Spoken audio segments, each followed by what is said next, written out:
Публичното предпријатие Комуналец апелира кам гражданите за рационално исползване на водата од градскиот водопровод, тъй като предстои сухиот период с високи температури, има веројатност нерационалното потребление на вода да доведе до проблеми во водоснабдяването, тъй като нивото на водата в градските водоеми брзо намалява поради намалениот прилив.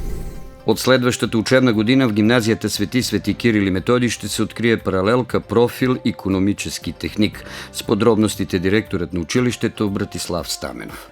За учебната година 2025-26 гимназијата може да предложи на бъдещите ученици три профила: гимназија општ профил на српски јазик, гимназија општ профил на български јазик и вместо досегашниот туристически техник предлагаме икономически техник с 4 годишно обучение. На български, да. Каниме учениците да се запишат в нашето училище след полагането на матурите. Проекторешението за изработване на подробен план за регулација на слънчева електрическа централа Цари Брод се внася за обштествено обсъждане до 20 јуни 2025 година. Поканват се граждани, здруженија, експерти и останалата обштествено да се вклучат в обштественото обсъждане на проекта.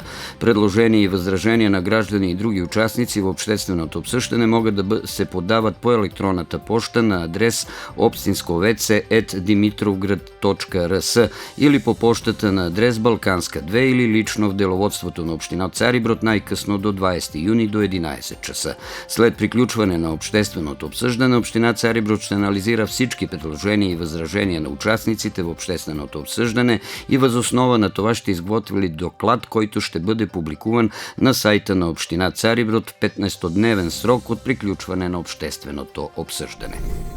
Општинскиот совет на општина Цариброд отправи покана за участие во обштественото обсъждане на проекта на текст на програмата за подобряване на положението и качеството на живот на младите хора во општина Цариброд през 2025 година.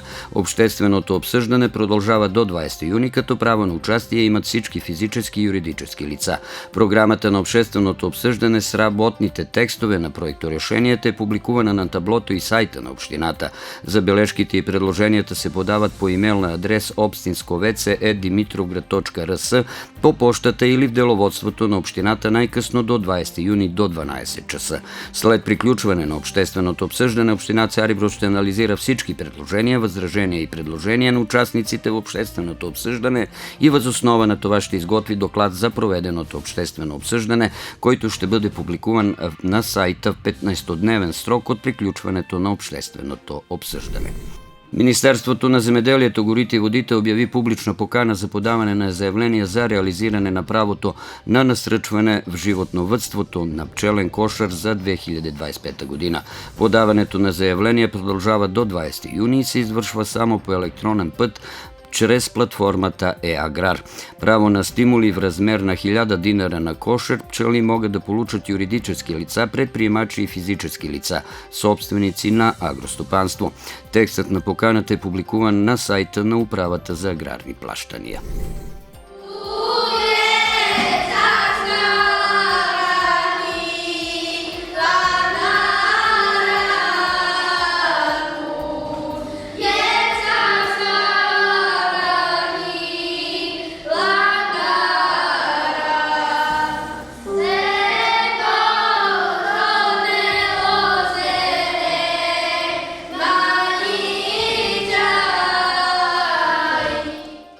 Ученици 4. разреда основна школа у Желјуши припремили су традиционалну завршну приредбу поводом краја школске године. Приредба е изведена у среду и четвртак, а прилику да ја погледају имали су нjihoви родители и најближи, као и ученици од 1. до 3. разреда из Централна основна школа Христо Ботев со учителјицама. Учителjica Данијела Виденов, која води мешовито оделјење у Желјуши, каже да е со задоволством радила со овом групом ѓака, a priprema završne priredbe je sa svakom generacijom emotivna. Kao i uvek na kraju 4. razreda mi spremamo priredbu za roditelje, međutim ovog puta smo odlučili, pošto je nova škola, da pozovemo sve vršnjake, odnosno sve učenike od 1. do 4. razreda iz Dimitrovgrada i bilo nam je prelepo, potrudili smo se stvarno i nadam se da će tako biti i u buduće. Videnova ističe da su đaci koji sada završavaju 4. razred u Željuši vredna, marljiva i talentovana deca i da je bilo prelepo raditi sa njima. Želim ovoj deci sve najbolje u daljem školovanju. Žao mi je što se rastajemo i U ovoj generaciji čini mi se da ima baš talentovane dece i za muziku i za... jeste, talentovane su za sve, i za umetnost, i za likovnu umetnost, i za muziku, i za sport, i stvarno i za matematiku i sve. Koliko učenika sada završava 4. razred? 7 učenika završava 4. razred i mislim da će 6 ili 7 doći u 1. razred sledeće godine.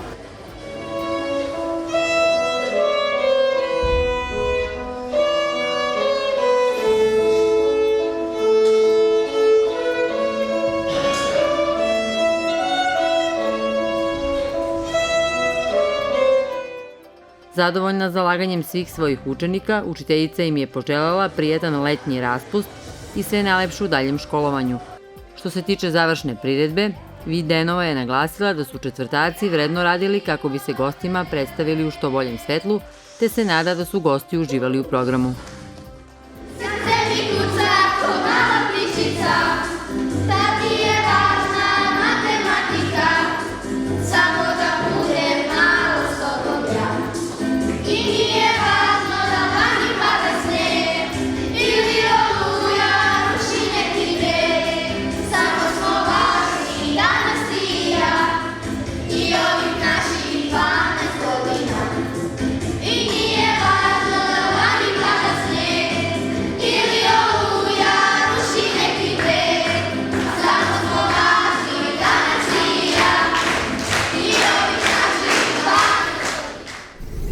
Од публичното предпријатие Комуналац уведомјават гражданите, че поради необходимија ремонт на сметоизвозваштата машина на фирмата ще бъде променен графикът за събиране и извозване на рециклируемите отпадъци.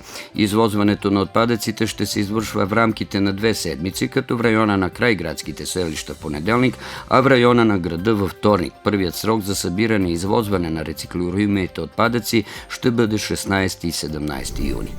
Od petak 13. do nedelja 15. juni se očakva proveždане на граждански зборове на повече места в района на полицейското управление в Пирот. Съгласно член 52 от Закона за полицията, ще се предприемат всички законови мерки за осигуряване на безопасното провеждане на зборовете, включително фото и видеозаснемане на местата, където те се провеждат, съобщиха от полицейското управление Пирот.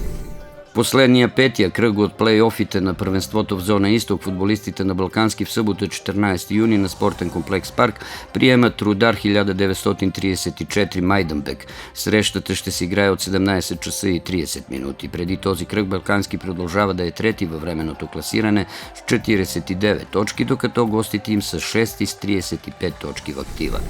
В неделя 15 юни на спортен комплекс Парк футболистите на Желюща ще изиграят международен приятелски матч с отбора на Звездец от София. Началото на двубоя е насрочено за 16 часа.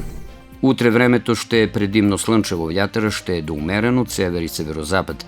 Минималните температури ще се движат между 10 и 16, максималните от 27 до 30 градуса. Цариброд утре ще е предимно слънчево и с умерен северозападен вятър. Минималната очаквана температура 16, максималната около 27 градуса. И през уикенда времето ще е предимно слънчево и топло, максималните температури в събота ще са между 27 и 30, в неделя от 27 до 31 градуса.